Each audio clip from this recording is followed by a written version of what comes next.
Welcome to the Calmer Self podcast. I'm Nadine. Join me to learn how to connect with the calmer version of yourself. I'll share with you my tips and coping strategies for reducing feelings of stress, overwhelm and guilt so that you can live a productive life with ease and joy. And there'll be inspiration from other wellbeing therapists, experts in relaxation and fellow calm crusaders. So hello everybody. I am delighted to be chatting today to a wonderful guest that you're going to love finding out all about her. So today's guest is a self-proclaimed generous optimist and believes in generating solutions rather than solving problems through the use of real-time awareness, perspective and positive choice.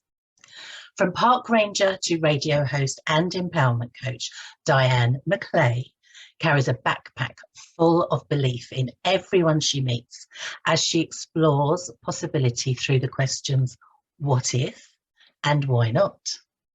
Diane's strong connection to and stewardship of nature helped her develop a unique ability to transform overwhelm into opportunity by way of creating options. Diane McClay is the champion of choice and courage. Wow. Welcome, Diane. I am so pleased to speak to you. That is beautiful. Those words, it says it all, doesn't it? There's a lot there because you do a lot, don't you? So welcome. I'm so pleased to see you here today. Thank you, Nadine. It's an honor to be on the Calmer Self podcast with you.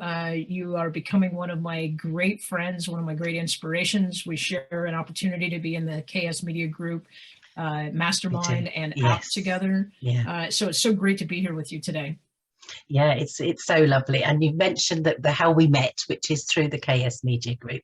And we're both very grateful for that, aren't we? And we are. I feel like I know you really well, and we've never met in real life, but we have got to know each other, haven't we? Which is lovely. So, well, it's crazy, right? When you can really be authentic in who you are with no pretenses, no expectations. You and I don't have to put on a show for each other. We just accept each other for who we are in the moment that we show up. Yeah. There's really something special and unique and very magical that I think this world needs and more of. Exactly. So I'm grateful for that. Yes, me too. I couldn't have said it better. That is beautiful, isn't it? So tell us a little bit about, obviously you do a lot, as we've just found out. Tell us about your passion and how you came to be doing what you're doing. And I know you are passionate about it. So just briefly, a little bit of a story about how you came to it and why it is filling your heart with joy as it does so much. Well, I'm passionate about a lot of things, but I'm very, very passionate about the concept of choice. I believe very strongly that we have more choice in our life than we are led to believe, than we're taught, than we assume we have. We don't get to choose what happens to us. And a lot of times things happen out of the blue. Sometimes we have no knowledge of it, but we absolutely get to choose. Not only we get to choose if we react or respond to it, but we also get to choose if and how that event or that series of things, how that impacts our lives. We get to choose how it defines us. Too often we just allow the event to happen to us, and then it creates a definition of self and it creates a story, and we go with it because that's what makes us feel good in the moment. The other thing I'm passionate about is I really, really want to change the concept of binary choice in the world. We are, from a young age, we are taught good decisions and bad decisions, right ways of doing things and wrong ways of doing things. And I feel like women especially are caught in this trap of being fearful of making the wrong decision and being paralyzed by trying to make the right decision. Yes. And in my coaching and with my clients, I really ask the question, what if it's just a decision, right? After you make the decision, then you can decide, you can ask yourself, does this feel right for me? Yes or no? Yeah. Does it align with my values? Yes or no? Does this move me forward? Yes or no? But sometimes we get stuck in, it's so hard to make the decision that really the decision we make is to take no action. And that doesn't help anybody. Yeah, you are so right. It is quite often, like you say, the decision we make is no decision at all. And I think it's so beautiful, isn't it? Your questions, and I've heard you use them quite a lot, this what if and why not. And you can apply it to almost anything, can't you? It's really interesting. If you put those questions there, it does free us a little bit, doesn't it? So I love the way that you use them so much. Well, and feel the power of it, right? Mm, mm, Our brains are designed to solve problems. That's the way most people look at it. But really, our brain wants to find a solution. yeah, You know, a math problem is 2 + 2 = 4, right? Or X + Y = Z. But our brains take in so much information and we have so much available to us that if we ask, well, what are the possible ways I could create a solution? What is possible? yeah, Then the brain starts to create an infinite loop. It never stops. This yeah. is possible. This is Mm, possible. This is mm, possible. But if we try to say, how do I solve this specific problem?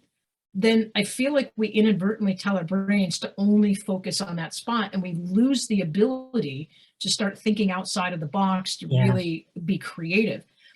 You asked me, how did I get here? I was a public steward in recreation and land management for nearly 25 years. It was my passion. It was my dream. I wanted to be a park ranger ever since I was a kid. And there was a point in my career where the higher ups were making decisions for me. Mm, mm, And I realized the aha about choice really kicked on in my chest, in my heart. It was like a light switch when the agency made a decision that they felt was best for me. What I realized is they offered me an opportunity to have less responsibility and work farther away from my family and my community. And they expected me to say yes because I was a lifelong employee. yeah. In that moment, I realized they weren't doing what was best for me. They were doing what was best for them.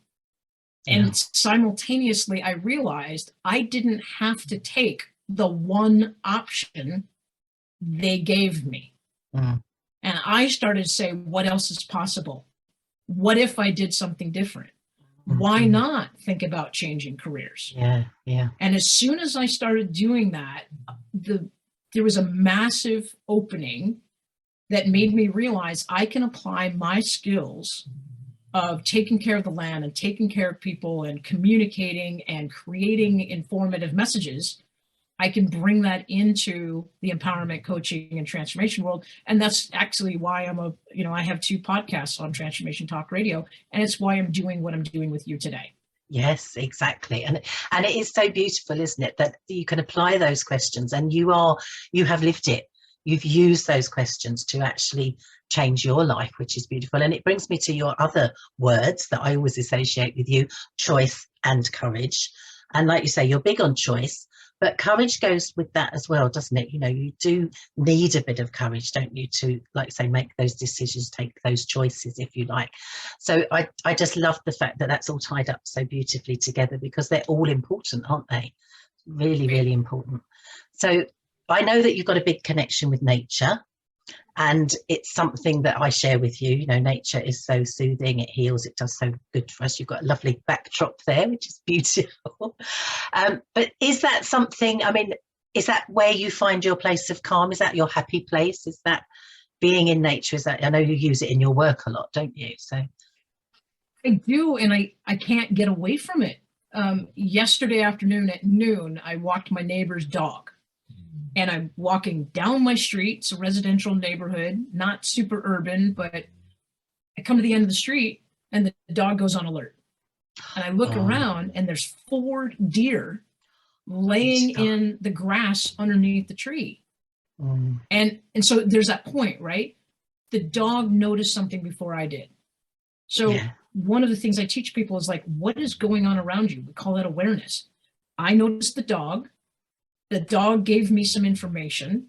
I assessed the information, and then I looked around, and then I had this beautiful moment where I literally was eye to eye. Wow. The deer were watching me. I was watching them. You could tell they were trying to figure out if I was a threat. And literally there's just like, whenever you run into an animal in nature, even if you're far away, you instantly start breathing slower. You slow your heart rate. You try to be quiet. You don't want to break that spell that kind of happens when you run into an animal. And for me, I like observing nature, whether it's an animal or whether it's a plant. Animals always fascinate me because I can learn something from them. Yes, right? We can. And in that moment of like everything just stopped, right? The busy mind, the monkey mind stopped. And literally I found myself just breathing in deeper and quieter. And I just kind of did a hello. I'm not here to hurt you. I know I have this fuzzy thing right next to me. It's not barking. But there was this moment of exchange between something in nature and something in me that just evoked the calmer self. It invited the calmer self. Yes, I think that's exactly it, isn't it? It is that exchange. We get so much from, especially animals, but nature, like you say, anything, a tree, a leaf, anything. We get so much, it gives so much to us. And then I think in turn, we do give back, don't we? So it is that exchange. And you're absolutely right. Without even having to try, we just stop, don't we? We slow down a little bit, and it's so beneficial, isn't it? Just to do that as often as possible. And we enjoy it, don't we? It's just a lovely feeling, isn't it? To just connect in whatever way. And like you say, having these opportunities, you just feel that it's gratitude as well, isn't it? Feeling blessed, and these opportunities are there for us if we just take that moment. So I love that. It's a wonderful story to share. Thank you for that. And it's a moment of presence. And as when your listeners hear this podcast, I would encourage them right now, if they're driving, obviously look at nature on the periphery. But if they're walking, I would encourage them to slow down and find something in nature. It could even be a weed in the sidewalk. Slow down, look at it, observe it. What do you see? What is the story that thing creates in your mind? And then how can you apply that story to the very next thing you do in your life?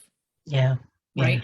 If that weed and if a flower has popped up through a crack in a sidewalk somewhere in the city, to me, I see resilience and strength and determination. So maybe you can take a lesson from that thing that you paid attention to. And I would encourage your audience members to do exactly what we just did just now, is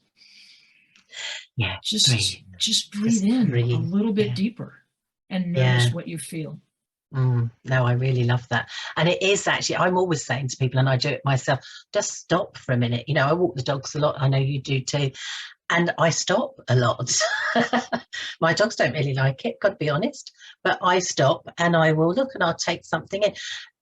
Looking at things is wonderful, but sounds, smells, just taking that time. And like you say, just applying that then maybe somewhere else later in your day or something is so helpful, isn't it? To remember, because we have those memories, don't we? And we can go, oh, yeah, I was calm. And I say to people all the time, when you've got that anxiety rising, go back to your happy place or that moment you had or something. Like you've got this beautiful deer story, that's going to be with you, isn't it? Whenever you need to tap into it, it's there for you, isn't it? And we have these moments so often, and as long as we don't miss them, it's like creating your toolbox, isn't it? We've got all these moments that we can tap back into, so it's beautiful. And I always like to ask myself the question, what's the lesson here for me? What can I take back? The deer, obviously the dog is an apex predator. It could chase those deers and kill it in a heartbeat. But those deer, they assessed the situation. The ears were flickering, their noses were going, like they were processing the information, but they didn't bolt. Right. So the lesson is when I encounter anxiety in my gut, or I feel like something is stressful, maybe I need to flick my ears a little bit, or use my nose, or maybe I just need to wait a couple of seconds to see if that is really a threat to me, or if I can allow that thing to be near me without it taking over my life. Right. That's the translation. I feel like it's a gift that I can really just embrace nature. And then it almost like nature is a direct line to my muses. I feel like I have muses sitting on my right shoulder, and they whisper in my ear when the muses hear things. And then I'm able to recapitulate that back out in terms of story or poetry or analogies when I'm on a show like yours. Yeah, definitely. And I think that goes back so nicely to what you said earlier about we don't have to react immediately. We can just give ourselves a moment, can't we? And like nature, like the deer did, like you learnt from the, in that split second, you learnt that. And it is just actually going, yes, life does all sorts of things. A deer will be sitting quite happily and then all of a sudden there's a dog. But it took a moment, didn't react immediately, and that, like you say, that's the lesson, isn't it? And we can apply that ourselves. So beautiful. It's just noticing, isn't it? And actually being aware.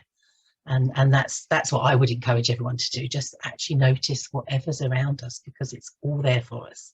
Which is so beautiful. Yeah, I really, absolutely. really love that. So do you help people in so many ways? Do you work with people on a one-to-one basis, or is it group stuff that you do? And obviously all over the world, because we can do this virtually, can't we? So what's your preferred way of helping people?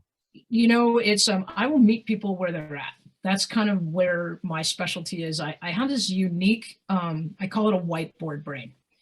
I have this ability that when someone is sharing something that sounds chaotic to me, to them, I hear opportunity. When they hear overwhelm, I see options. Yeah. And so one-on-one works great. I'm developing some group programs.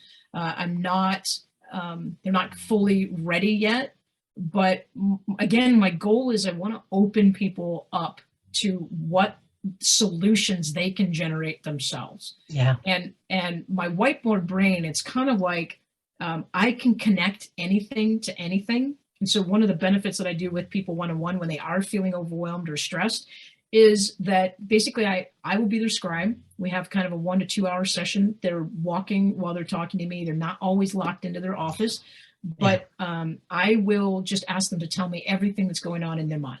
And I have this ability to sort of write it down, mind map it, draw something for them, and then start to hone it in and use questions to say, okay, I heard these 3 things. What's a priority? Do you want to work on this? What if we looked at this? Yeah. And so really right now I'm working on podcasting and bringing sponsors into the podcasting world. But the coaching side is really, I want to empower people to use their choice and to use their courage every single day. Yeah. So if it's one-on-one or if I get enough people that have the same kind of thing, we'll package everybody together.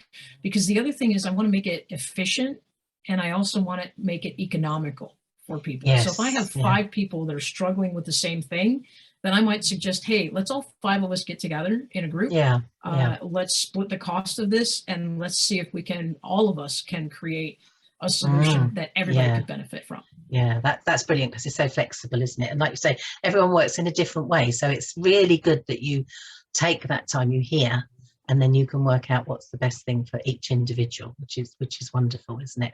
So you've mentioned your podcast. I have been a guest on your podcast. Thank you so much. And we'd love to have you come back. Oh, I'd love to. I would love to. Always lovely to chat to you. But there's 2 of them, isn't there? So if you could tell people what to look out for your podcasts. Right. So if people tune into Transformation Talk Radio on Fridays, that's pretty much like from 11 in the morning to 2 in the afternoon. That's where a lot of the KS Media Group podcasters and practitioners have their concentrated radio show times. First and third Fridays of the month is the Shift podcast, Perspective and Our Power to Change, with my co-host Trish Campbell. Yes. And the second and fourth Fridays, so the first and third is at 12:30 Pacific time, United States. And then second and fourth Fridays is the Diane McClay Show. It's an hour long from 1 to 2 p.m. And that is where our guests are really giving people real-time awareness, real-life knowledge, real tips on how they can implement choice in their life with courage in a lot of different ways. And they can always catch those podcasts in review on my YouTube channel or on Transformation Talk Radio's YouTube channel. We don't have to be live, do we? So it's like with the time difference and everything. That is wonderful. And like we have mentioned, we're both in the KS Media Group and the KS Media Group app, which is lovely. So everybody, Download the app if you haven't done already, and you can find myself, you can find Diane McClay, you can find lots of other wonderful people in there. Cornelia Stephanie brought us all together, didn't she? And she's created this app for us. So there's so much information and useful advice there, isn't there, from all of us. So I will put all the details in when I put this up on my YouTube channel. I'll put all of our details up so people can find you. And I know they'll want to. So is there anything in particular that you'd like to leave people thinking today? Any words of wisdom maybe? You've shared tons already, but is there anything else you'd like to just leave a little thought with for anybody today as we finish off?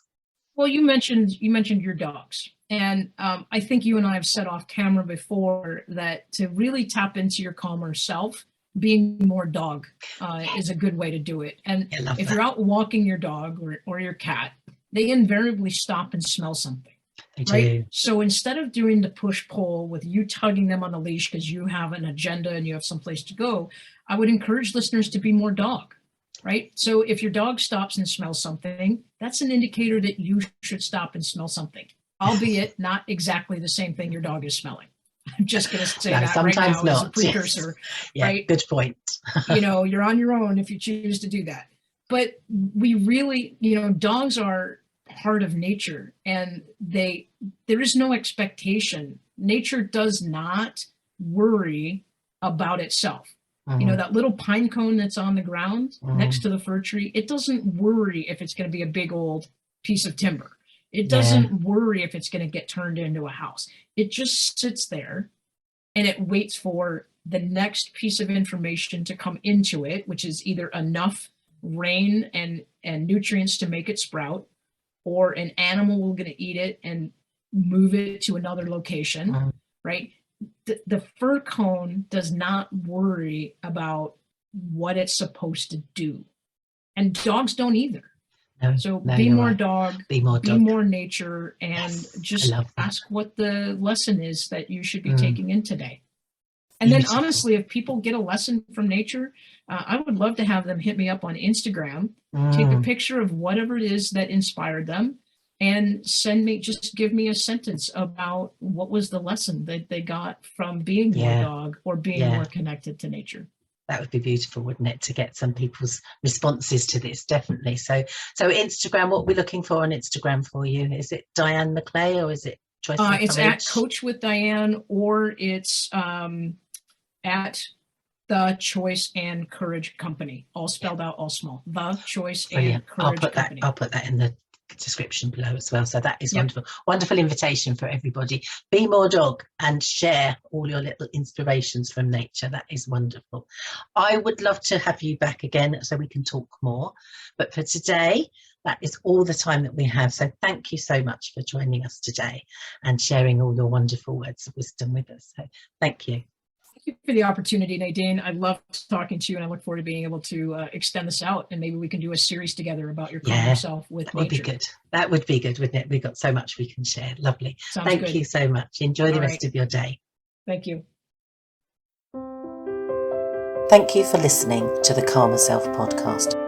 Please rate and review. And if you want support, advice, accountability and inspiration to make the changes you need to manage your stress and live your life with ease and joy, check out the Calmer Self Facebook page.